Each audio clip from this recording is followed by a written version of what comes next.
Perfect. And I think we have a full house now. So good morning and welcome to the Built Heritage Subcommittee meeting of April 13th, 2021. I'd like to call the members to order. Due to the continuing state of emergency due to the COVID-19 pandemic, this meeting is being held remotely through Zoom. Though we are meeting virtually, the land on which Ottawa is built upon is unceded Algonquin Anishinaabe territory.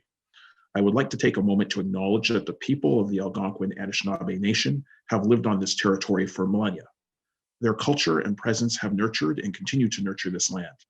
The City of Ottawa honors the people and the land of the Algonquin Anishinaabe Nation, and the City of Ottawa honors all First Nations, Inuit, and Métis people and their valuable past and present contributions to this land. Please note that those who do not need to participate in the meeting can also watch it live on the Ottawa City Council YouTube channel. A reminder to participants to please keep your microphones muted until I call upon you to speak. I will provide each committee member with the opportunity to ask questions or comment on each item in the order in which they raise their hand in Zoom. For panelists, the raise hand option is found at the bottom of the participants list. For those calling in, press *9 to raise your hand. The committee coordinator and I will be watching for those cues. Members are also reminded to submit any motions, visual supports, or declarations of interest in writing to the coordinator at their earliest opportunity. Although the deadlines have passed for residents to register to speak and provide written submissions to this subcommittee, residents may still make submissions to Planning Committee on Item 2, Heritage Permit issues through Delegated Authority, and written submissions to Council on all other matters. If you are having technical difficulties signing into the meeting, you can contact the committee coordinator by calling 613-580-2424, extension 22953. A reminder that if participants are having technical issues with their Zoom connection, they may call in using the backup telephone number provided by the coordinator. For today, I have received no regrets. Could the committee coordinator please call the roll? A reminder to members to unmute themselves when they are called. Member Hulsel.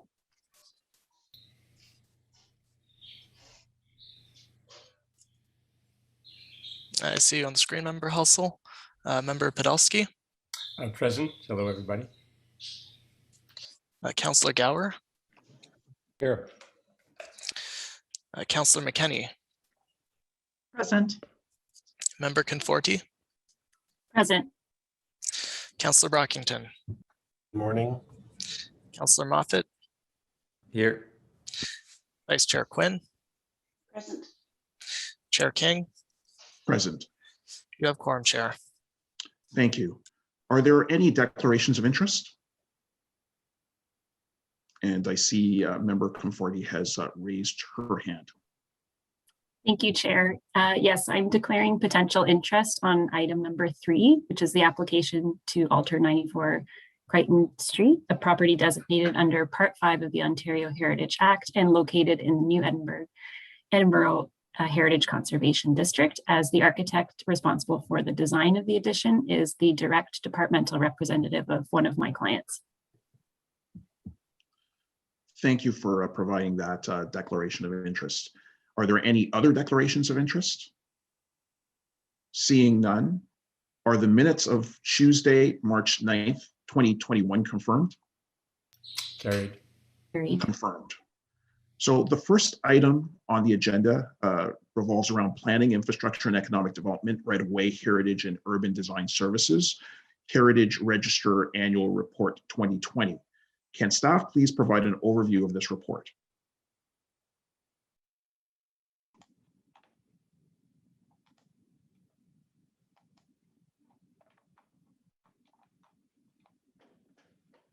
Good morning, Chair and members of committee. The Heritage Register Annual Report for 2020 summarizes demolition of listed heritage buildings and the request for removal that staff received over the past year. An overview of the Heritage Register work plan is also included in this report. Next slide, please.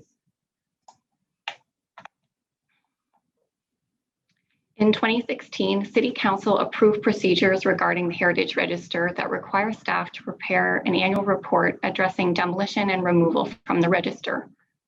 Section 27 of the Ontario Heritage Act states that prior to the removal of a reference to a property from the register, Council must consult its Municipal Heritage Committee.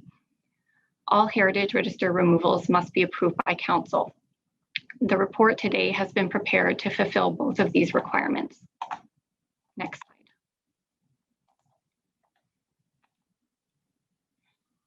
There are 3 ways in which staff would recommend removal of a property from the Heritage Register. Number 1, through request by property owner. In order to request removal of a property, an owner must complete our online form, the form for buildings listed on the Heritage Register, and submit it to Heritage Planning staff. We review the request and make a recommendation to you and Council regarding the request for removal in our annual report. The second method is the notice of intention to demolish. So this is the 60-day notice. In order to demolish a building listed on the Heritage Register, the owner must submit the notice of intention to demolish. Once this form has been received, staff have 60 days to determine if the building should be recommended for designation under the Ontario Heritage Act. The ward councillor and the chair of this committee are notified. If staff determine that the building does not merit designation, no report is prepared unless it's requested by the councillor or chair. Once the 60-day period has passed, a demolition permit can be issued. The building remains listed on the Heritage Register until it is demolished.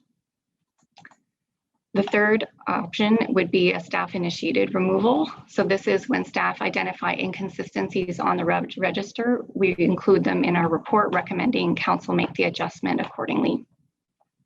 Next slide, please. In this report, staff recommend removing reference to a total of 10 properties from the Heritage Register. Each of the 10 listed buildings were demolished. 7 were demolished after submitting written notices of intention to demolish and the expiry of the 60 days. The other 3 are staff-initiated removals. A summary of each property is included in the report. Staff also received 4 requests to remove properties from the owners, and staff reviewed each request. We do not recommend removals from this group. Based on our review, these properties continue to meet the listing criteria and contain cultural heritage value. Next slide, please.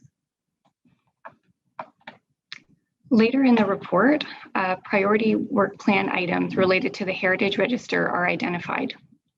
This includes a study of the Carlington Veterans Housing projects, which will begin later this year. We've also noted an inventory of modernist buildings, so post the Second World War, anticipated to begin in 2022. Additional reviews will be conducted as time and resources allow. Heritage planning staff are actively preparing for Bill 108 regulations to come into effect. The province delayed implementation. It was scheduled initially for this past January, and we are looking at the province's new requirements for adding and removing listings on the Heritage Register. Staff will update this committee as information becomes available. That concludes my presentation. I would be happy to answer any questions you have. Thank you. Thank you, Ms. Marshall, for the very detailed presentation on this item. We did receive correspondence from a residence concerning the removal. You don't have to respond today, but certainly in the next couple of meetings if it's appropriate.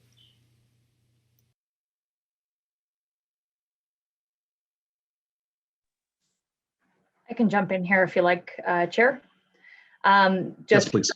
In terms of the work plan, I think for this year, given everything that's going on in the world, we're focusing on finishing the veterans housing, well, starting and finishing the veterans housing study.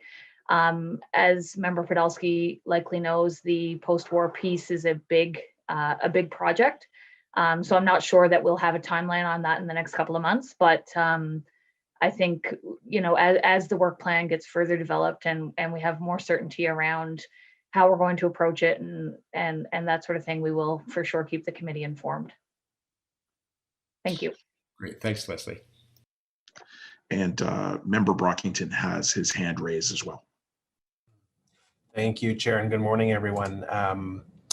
To staff, can you just elaborate further on how, for example, a designation report or even background on properties that are listed? It can be quite a delay getting access, and in some cases, we've been told we're unable to gain access to certain records. So for example, microfilm, the library needs to be open, main branch, floor 3. So in instances like that, it can be tough to get the information that we need to verify facts and do our diligence on that research. Thank you. Just my final question is about the Carlington Veterans Housing Study. It's great to see this. Can you just elaborate? I'm just looking at your report here. 2021, it says you'll complete a report or a study. 2022, you'll complete an inventory. What does the study entail? So the direction we'd received through the Heritage Inventory Project was to conduct an analysis of Veterans Housing Projects 1 and 2, so the 1946 and 1947 subdivisions. And so at this point in time, we're collecting research, and we're, I think, going to be reaching out to your team and to the community soon to determine what the scope of it is. That's yet to be discussed and decided upon. Okay, and then the actual inventory collection is scheduled for next year.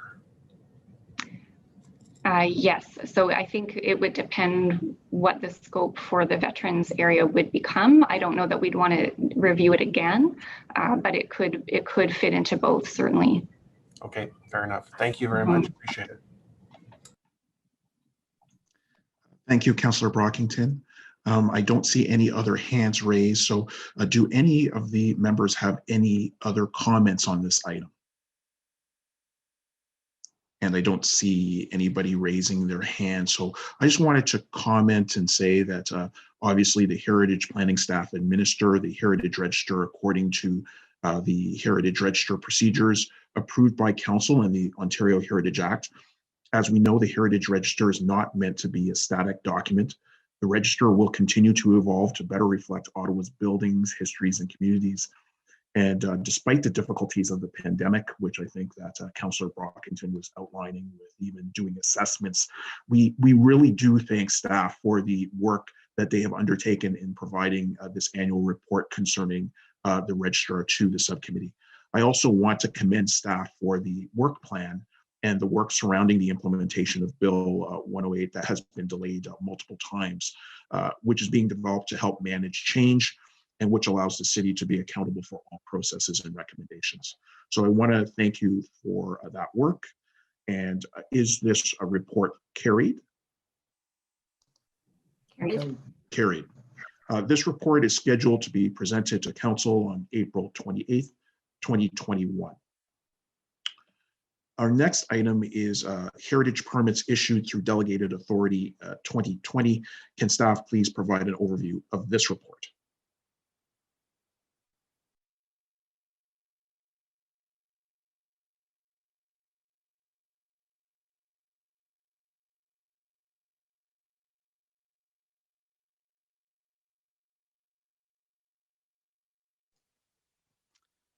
Thank you. Through you, Chair.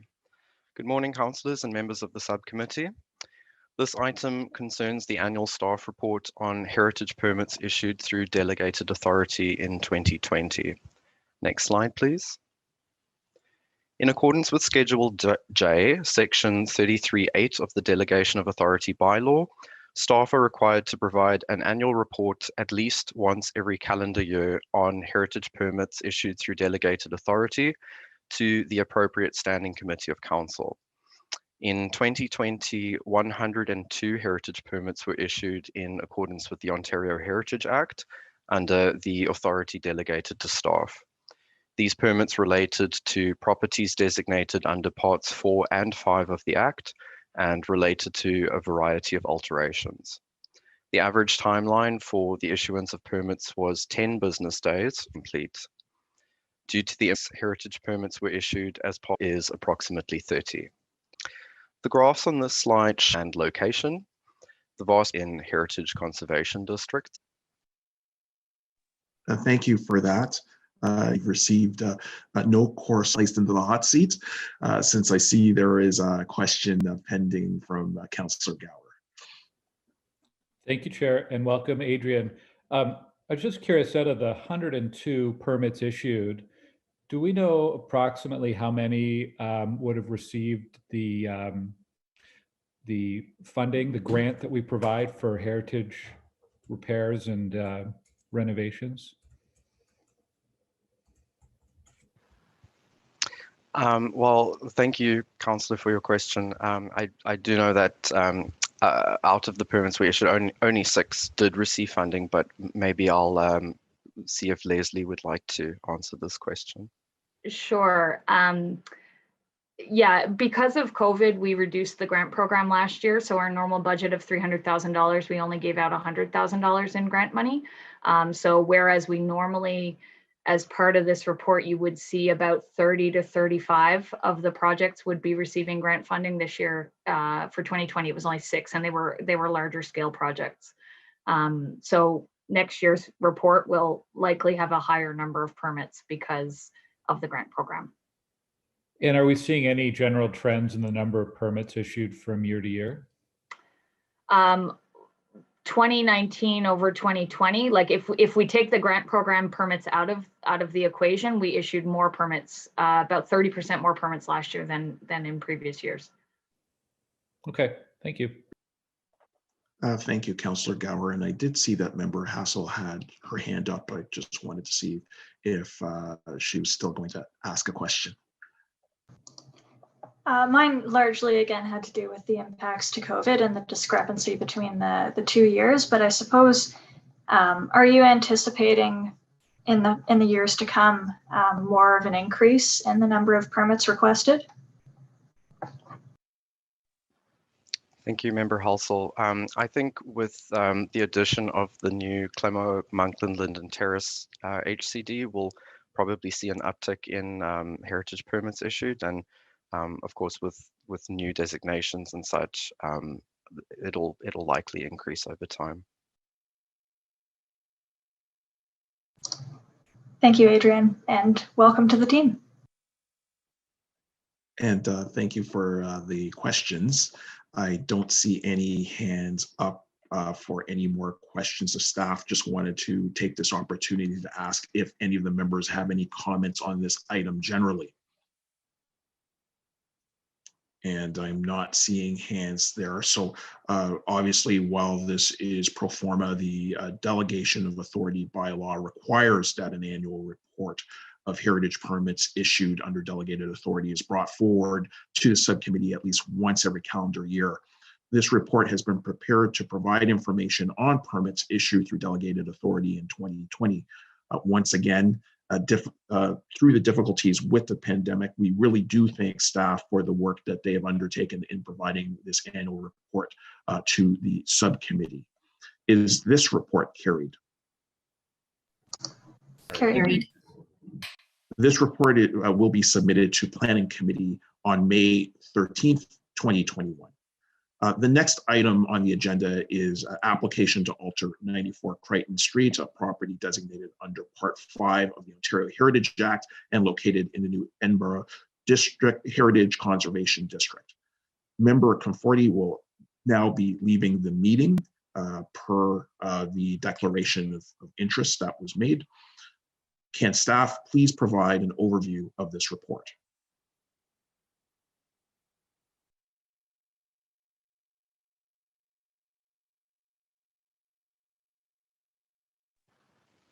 Thank you. Through you, Chair. This item concerns the application to alter 94 Crichton Street, a property designated under Part 5 of the Ontario Heritage Act and located in the new Edinburgh Heritage Conservation District. Next slide, please.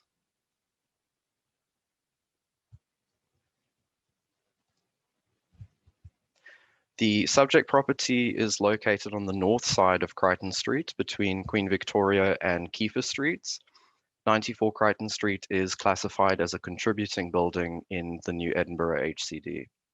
Next slide, please.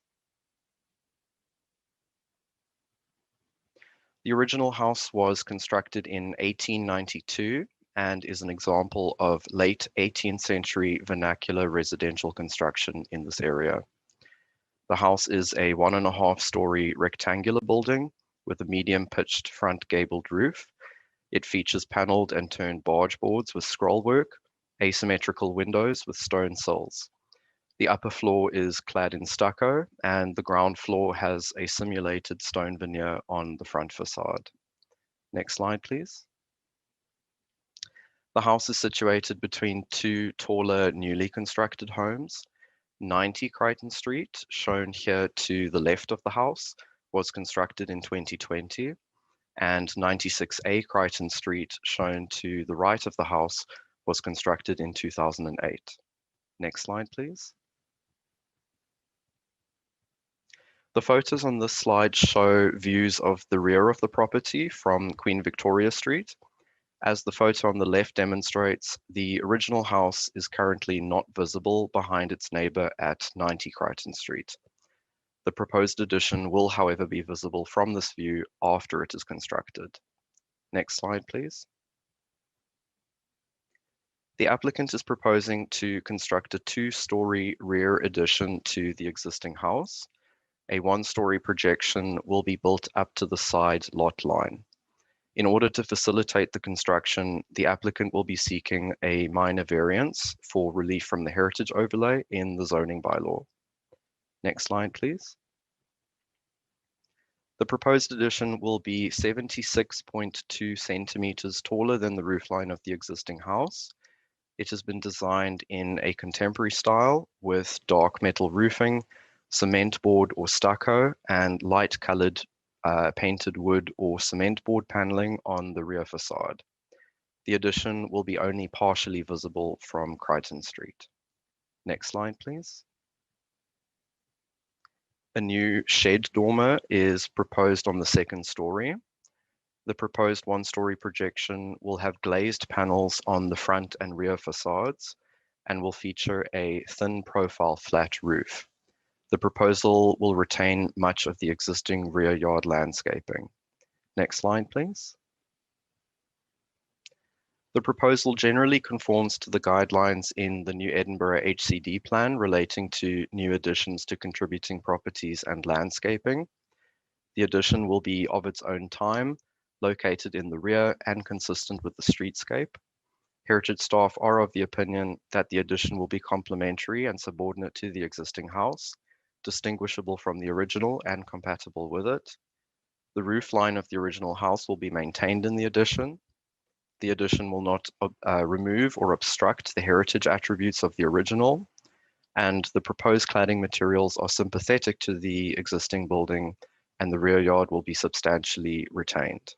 Next slide, please. Subsection 8.5.3 General Guideline 4 of the HCD plan provides that the height of any addition to an existing building shall not exceed the height of the existing roof line. Heritage staff have reviewed the proposal in light of the language of the subsection. Although the proposal does not conform to the wording of this guideline, staff are of the opinion that the proposal is consistent with its spirit and intention and that of the HCD plan as a whole. The taller contemporary homes on either side of the subject property mitigate the impact of the increased height of the addition on the streetscape. Next slide, please. The applicant's proposal is consistent with the standards and guidelines for the conservation of historic places in Canada. The applicable standards include standards 1, 11, and 12. Next slide, please. The present application excuse me, was posted on the city's development application search tool. The New Edinburgh Community Alliance was notified of the application and also met with the applicant. Heritage Ottawa was notified of the application, as were neighbours within 30 metres of the subject property.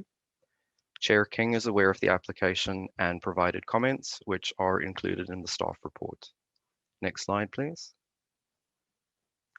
Heritage staff are recommending approval of the application to alter the property at 94 Crichton Street. Staff are also requesting that authority be delegated for minor design changes and that a 2-year expiry date be attached to the heritage permit. Thank you. I'd like to thank you for, once again, another detailed report to the subcommittee. We did receive correspondence on this item from Heritage Ottawa, dated April 12th, in support of the staff recommendations. And we also do have a number of registered speakers, starting with Randy Marr. So I don't know if Randy Marr is on the call.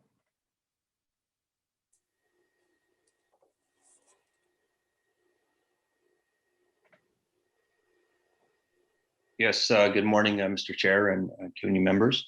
I appreciate Adrian Vanderwick's very comprehensive staff report, along with that great presentation. And with me today is Sam Cox, who is with Unpoised Architecture. So I think the recommendation pretty much stands on its own for your consideration. And we'd be pleased to answer any questions or concerns that are raised. The only thing I might add to Adrian's presentation is the fact that we did meet with the new Edinburgh Heritage Committee very early on, walked them through the process, allowed them to consider our application, and we're very pleased that they provided their endorsement to our application. So other than that, I think, as I mentioned, we'll be pleased to answer any questions or concerns. Thank you for that, Mr. Marr. And I do know that Mr. Cox is supposed to provide a potentially a slide presentation to the committee. Just wanted to know if that's also still going ahead. Good morning, everyone. I think what Adrian had presented is pretty clear. So not necessary to show any of the slides that I've provided unless it's to assist with any questions.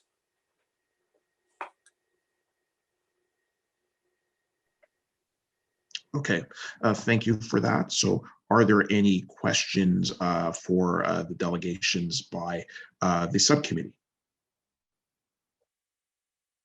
And I don't see hands raised. Do any committee members have any questions for staff? And once again, I don't see any hands raised. Do any of the subcommittee members have any general comments on this item? And seeing no hands raised, I just wanted to state as ward councillor, I did note in my statement in the report that the proposal put forward is sympathetic to the heritage characteristics of New Edinburgh. The addition that is being advanced is only slightly higher than the current home and would architecturally provide for all the needs of the family while also making the addition distinguishable without detracting from the current heritage structure. Acknowledging the strong support of the New Edinburgh Community Alliance and their Heritage Committee on this file, I do support the addition as proposed. Is this report carried? Yes, carried. Carried. This report is scheduled to be presented to Council on April 28th, 2021. There are no in-camera items for this meeting. In terms of information previously distributed, there is an IPD listed on the agenda for information relating to designation refusals. There are no notices of motion to date, and there are and now inquiries. There are no inquiries to date. In terms of other business, there is a planning circulation on the agenda, which was distributed to members prior to the meeting. Members of the public have the opportunity to comment through DevApps on ottawa.ca. An Ontario Heritage Act application for new construction would be considered at a later date. There is also planning circulation, and that planning circulation, as I just noted, is for 406 and 408 Bank Street. Is there any other business? Seeing none, on adjournment, is the motion carried? Yes, carried. Okay. We are adjourned. Thank you, everyone. The next regular meeting. Thank you. The next regular meeting is scheduled for Tuesday, May 11th, 2021. Thank you, everybody. Have a great day. Thank you.